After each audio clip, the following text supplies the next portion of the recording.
Olá, boa noite. Você sabe o que é literatura comparada? Esta semana, a Universidade Federal de Uberlândia recebe pesquisadores de várias partes do país no Congresso Internacional da Associação Brasileira de Literatura Comparada. Quer saber mais sobre o assunto? Então acompanhe agora o Jornal da UFO.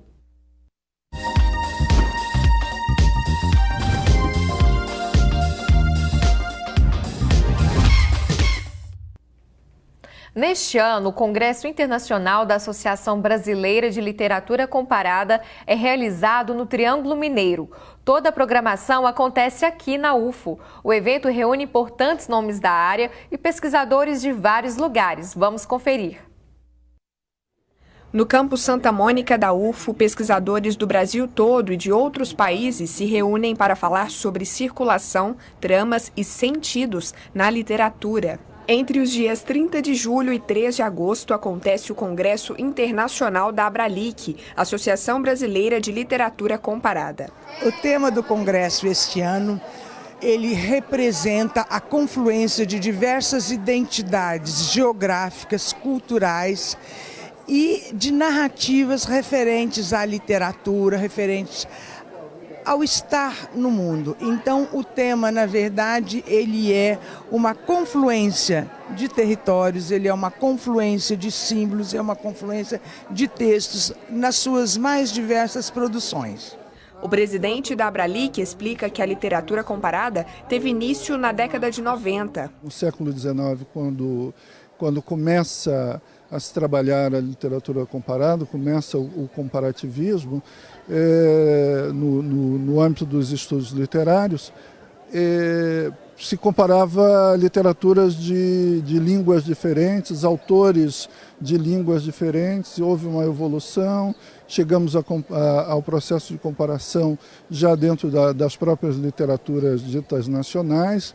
E hoje, mais modernamente, nós temos uma relação de comparação da arte de uma maneira geral. Trabalhamos com literatura e cinema, literatura e fotografia, a questão das diferenças sexuais, étnicas, enfim. Na programação do evento tem mesas redondas, minicursos, atividades culturais, lançamentos de livros, feira de editoras e apresentação de pôsteres. Andréa, por exemplo, veio da Universidade Federal do Rio de Janeiro para apresentar um trabalho de iniciação científica. A ideia é divulgar, os meios de produção da literatura surda no Brasil. No caso, nós estamos analisando o poema do autor surdo Nelson Pimenta, que mora no Rio de Janeiro e que fez esse poema em 1999, quando a Libras ainda não era reconhecida como um meio legal de comunicação e expressão no Brasil. Traz também para os surdos um artefato identitário para eles, uma peculiaridade da literatura surda, já que ela é produzida exclusivamente em língua de sinais. Foram mais de 1.400 inscritos e as atividades são abertas ao público que não se inscreveu, mas deseja participar como ouvinte. E os convidados do Jornal da UFO de hoje, que estão aqui comigo no estúdio, são Sérgio Bento, professor do Instituto de Letras Linguísticas da UFO. Seja bem-vindo, professor Sérgio. Obrigado pela oportunidade. Nós também temos um convidado de fora nos prestigiando, é o José Luiz Jobim, professor de pós-graduação em estudos de literatura da Universidade Federal Fluminense. Obrigada pela presença, bem-vindo. Obrigado. E vocês estão participando também desse congresso, que nós vimos agora há pouco na reportagem. Conta para nós, professor Sérgio, como que foi a organização desse congresso? Está no Triângulo Mineiro, com qual propósito?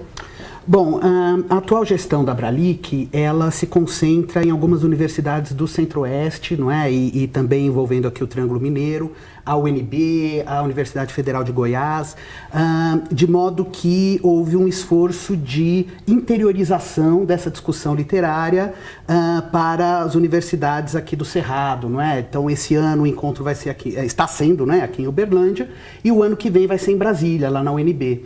Então, o objetivo é justamente poder trazer, não é, pesquisadores tanto de fora do Brasil como das universidades do eixo Rio, São Paulo e de outros lugares, pesquisadores esses que nem sempre podem, não é, estar aqui em Uberlândia, em outros lugares mais afastados. Então é uma grande oportunidade da comunidade da UFO de poder estar presente nessas falas, né? E além, então, da presença de pesquisadores de fora, é uma programação extensa. Vamos contar para o pessoal de casa. Ainda dá para participar? Ainda dá. Até sexta-feira haverá muitas atividades, não é? Amanhã temos mais conferências, temos muitos simpósios ainda. Há também uma programação cultural. Tudo está disponível lá no site, não é? www.abralic.org.br. E haverá ainda feiras gastronômicas, um encontro no mercado municipal. Então, há toda uma gama de eventos, lançamento de livros, não é? Há toda uma gama de acontecimentos na cidade que estão aí agitando a nossa cena cultural. Ótimo, então vale a pena participar. Com certeza. E professor Jobim, o tema desse congresso, literatura comparada. Vamos explicar para quem nos assiste o que é a literatura comparada? Bom, na verdade, para eu fazer essa explicação aqui, isso daí seria uma coisa muito demorada, né? O Rogério falou na entrada um pouco sobre isso, né? E eu vou apenas acrescentar algumas coisas, né? Tem mais de uma visão de literatura comparada. O Rogério chamou atenção para uma visão do século XIX e basicamente francesa, que era a história de comparação de autores nacionais com autores de outros países, né? Que tem uma visão de comparatismo que, por um lado, era sediado nacional e ia em relação a um outro ambiente nacional, mas na cena atual há uma série de outras coisas que são colocadas, né, dentro dessa noção de literatura comparada e uma série de questões, inclusive, que são elaboradas, né, em relação aos pressupostos que se usava antigamente para definir o que era literatura comparada. Então, hoje, por exemplo, né, uma das coisas que se tematiza o que é exatamente isso que você faz quando você está querendo comparar, né?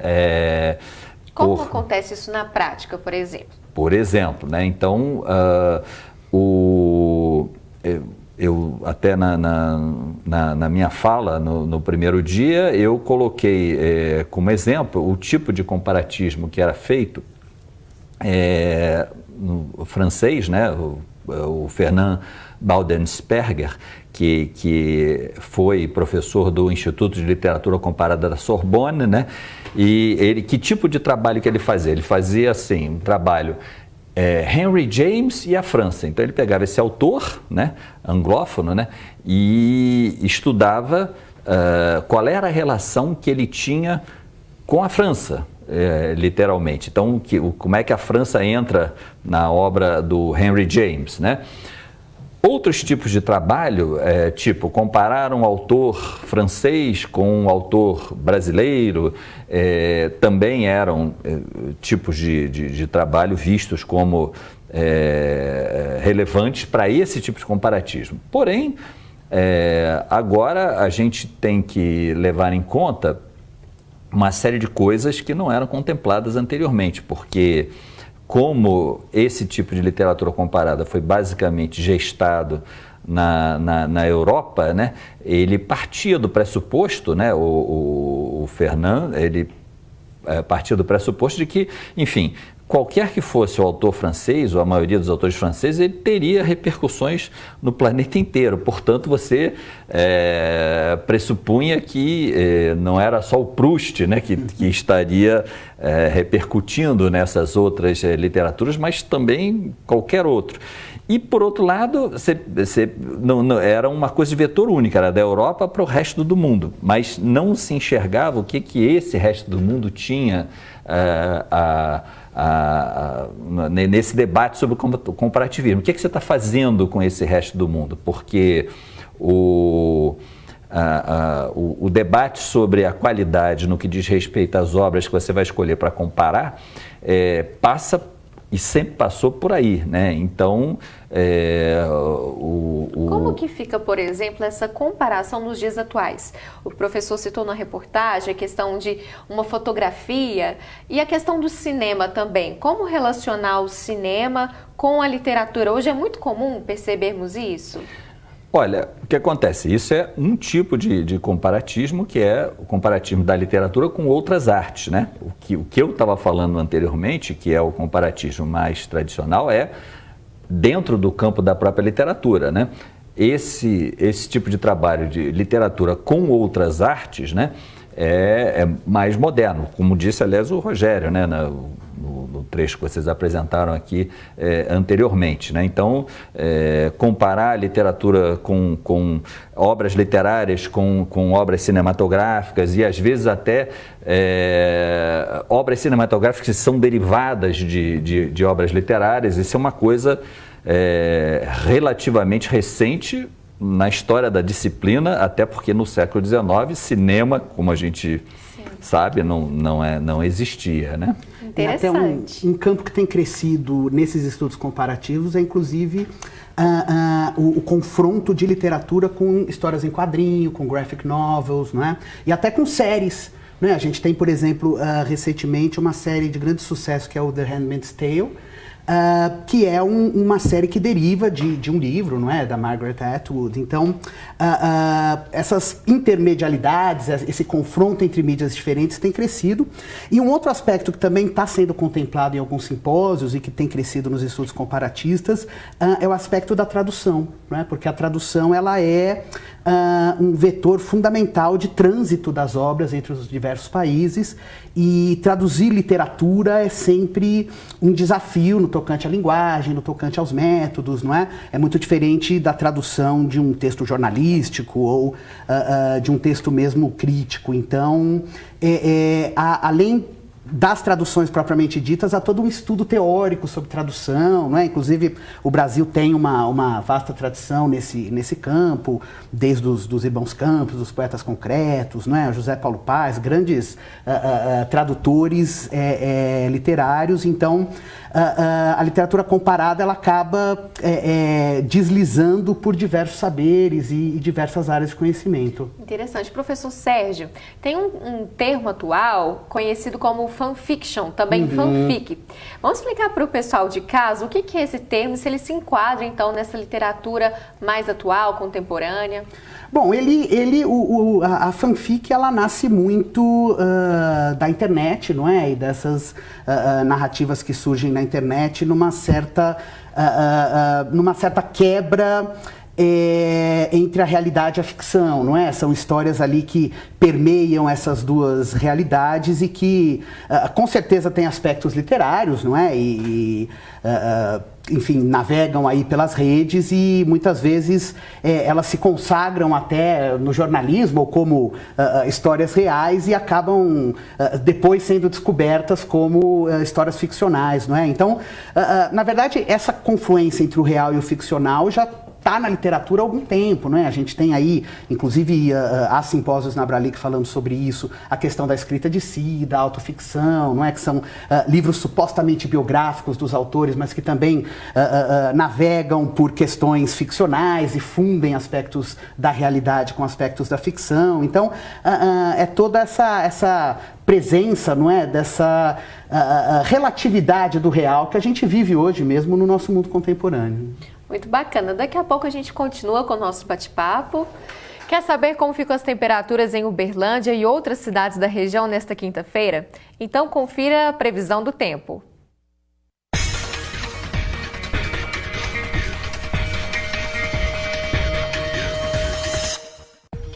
A quinta-feira chega parcialmente nublada em Uberlândia, porém as temperaturas se mantêm mais altas. A mínima é de 17 graus e a máxima pode chegar a 30. Em Monte Carmelo, o dia também aparece nublado, com mínima de 13 e máxima de 31 graus. Dia parcialmente nublado em Patos de Minas. As temperaturas ficam entre 17 e 30 graus. Quinta-feira quente em Utuiutaba. Apesar do dia nublado, a máxima pode chegar a 33 graus. A mínima fica em 15. Dia nublado também em Araguari. Mínima de 16 e máxima de 28 graus. Você tem dúvidas sobre literatura? Envie para o nosso WhatsApp. O número é 996397880. O Jornal da UFO vai para um rápido intervalo e volta já.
Segundo dados da pesquisa Retratos da Leitura, realizada pelo IBOPE em 2016, o número de leitores no Brasil cresceu nos últimos anos. Em 2011, 50% da população mostrou gosto pelo hábito de ler. Em 2015, o número subiu para 56%. Mas a pesquisa aponta que a leitura literária não é o formato preferido dos brasileiros. Nossa equipe de reportagem foi ao centro de Uberlândia para descobrir o que as pessoas gostam de ler. Eu gosto de revista, livro, assim, que vem umas coisas que eu não conheço, entendeu? Assim, às vezes eu olho na livraria e tem alguma coisa que eu não conheço, eu compro, de vida de Jesus, essas coisas, tudo eu gosto de ler. Aí eu vou comprando e vou lendo em casa. E receita você disse também, né? Gosto de receita também. Quando eu vejo alguma coisa que eu não sei fazer, entendeu? Assim, vitamina... Essas outras coisas que eu vejo na revista e eu compro. Eu compro coisas que tem mais, como eu digo, curiosidades, Mundo Estranho, Super Interessante, algumas de moda e uma sobre carros, que aí você acaba agradando uma gama grande de pessoas. E hoje em dia o pessoal fica muito no celular, às vezes está esperando para ser atendido, fica no celular. Mesmo assim você percebe que o pessoal lê? Acaba lendo, bem menos do que antes, mas fica mais no celular, vê mais a TV, mas alguns acabam pegando assim, as revistas, dá uma folheada. Se tem alguma matéria interessante na capa, tipo, principalmente essa Super Interessante Mundo Estranho, acaba chamando muita atenção. Então sempre pegam por causa disso. A Bíblia. Todo dia? Todo dia. Por quê? Porque eu gosto. Coisa de Deus, né? Gosto. Faz bem. Faz bem. E muito.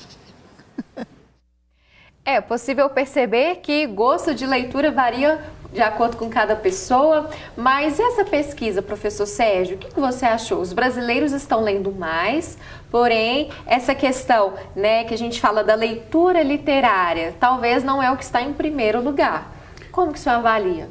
Bom, seguramente hoje, até por conta da internet, do celular, das tecnologias móveis, há um trânsito da palavra escrita muito grande, não é? Desde conversas instantâneas até pequenos artigos ou receitas ou tantos outros tipos de texto também foram citados na reportagem. Agora, a literatura tem sofrido um certo achatamento, não é? Desde das instâncias básicas da educação, ensino fundamental e médio, nos últimos 15, 20 anos, nós tivemos uma mudança das políticas educacionais que acabaram por diminuir o espaço da literatura, não apenas na escola, mas também nos vestibulares, não é? Também na mídia, os antigos suplementos culturais, dominicais dos grandes jornais já não existem, ou se existem já diminuem hoje o espaço da literatura, de forma que a literatura vai até certo ponto se concentrando em nichos menores, não é? Então, a pesquisa acaba sendo um reflexo dessa realidade. Interessante. Professor Jobim, como que o senhor acha que esse quadro poderia mudar esse panorama, a literatura ser valorizada como deve? Olha, nós temos um exemplo bastante concreto, né, que é o exemplo da região de Passo Fundo, né, e as jornadas literárias de Passo Fundo. As jornadas literárias de Passo Fundo que acabaram, infelizmente, mas elas eram planejadas de uma maneira muito orgânica na região. Era a região que tinha as melhores estatísticas do país e da América do Sul em termos de leitura, né? E como é que isso era planejado, né? Uma equipe reunia-se com os professores responsáveis das escolas da grande região de Passo Fundo para determinar quais seriam os livros a serem trabalhados, né, nessas escolas, leituras literárias, né? E entrava-se em contato com as editoras faziam preços especiais, porque também iam vender em grandes quantidades. Esses livros eram vendidos por um preço que as pessoas podiam pagar, porque isso também é importante de dizer, né? Quer dizer, então, a circulação material, né? Em papel, inclusive isso é até pior, né? Hoje você tem a possibilidade de arquivos digitais, é uma vantagem, né? E depois, no evento, as jornadas literárias, né? Os autores vinham, né? E falavam com o público que tinha lido os livros deles. Os autores literários adoravam as jornadas literárias de Passo Fundo, né? Você falava para multidões, né? Era dentro de um circo, né? Você tinha 5.000 pessoas na mesma ocasião, e isso significava também um número crescente de leitores, um número crescente de interesse e um índice de leitura que, tanto quanto eu saiba, jamais foi superado no país. Inclusive, na ocasião da Feira Literária de Passo Fundo, o jornal local da Rede Globo, ele fazia uma sessão sempre, todo santo dia, na jornada literária de Passo Fundo.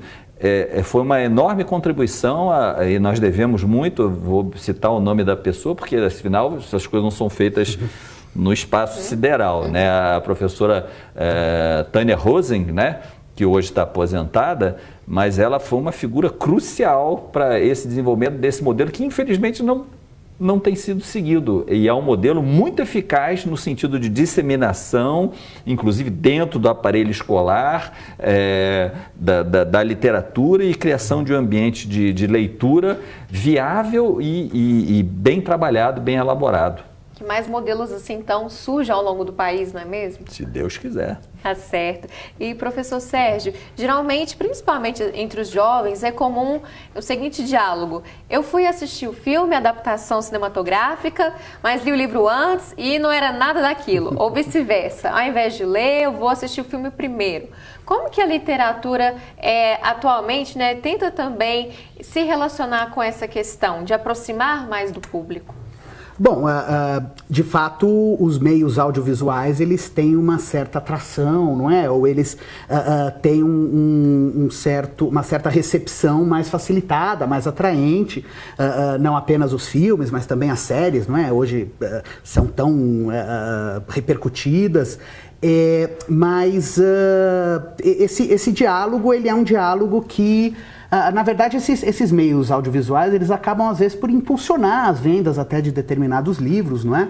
E muitas vezes há uma certa frustração de que o meio audiovisual não retratou como deveria o livro, ou vice-versa, como você disse, mas realmente são meios semiológicos muito diferentes, não é? E às vezes o objetivo de cada obra, embora haja um sistema ali de correlação ou de inspiração, mas o objetivo às vezes é muito diferente, né?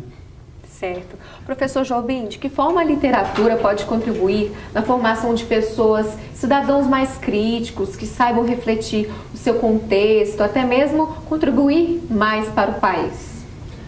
Olha, já foi dito, não sou eu que estou dizendo aqui, né, que na verdade, no caso do Brasil aqui especificamente, mais, se você quer entender o país, mais do que tratados sociológicos ou históricos, leia o que você tem de literatura produzida aqui, né? E o próprio Marx já disse isso a respeito do Balzac. Ele disse que ele entendeu muito melhor a sociedade capitalista do século XIX através da leitura da obra do Balzac do que de todos os tratados que eram, aspas, científicos da época, né? Eu acho que o professor Hotmar Etter, que não esteve conosco nessa ocasião, mas certamente estará, ele diz que a literatura produz um conhecimento multipolilógico e por isso ele quer dizer o seguinte, que como não é disciplinarizada, quer dizer, não é sociologia, não é história, não é geografia, mas por outro lado não é psicanálise, não é psicologia, mas por outro lado tem um pouco de tudo isso daqui, mas sem estar numa forma que seria uma forma, né, no sentido de delimitar e formatar de uma maneira mais disciplinarizada a coisa. Então, por conta disso, o tipo de conhecimento que está acessível ao leitor de literatura é um tipo de conhecimento que não está amarrado, né? Então,